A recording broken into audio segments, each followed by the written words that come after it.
afternoon, I'm Mr. Pagpas Kwamba.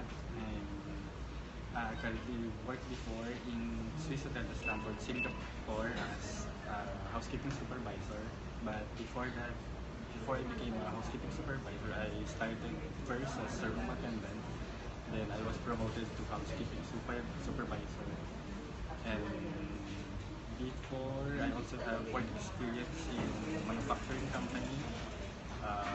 I'm also have experience in office jobs, and also I also tried working in a manufacturing business. It's an electronic company before, and now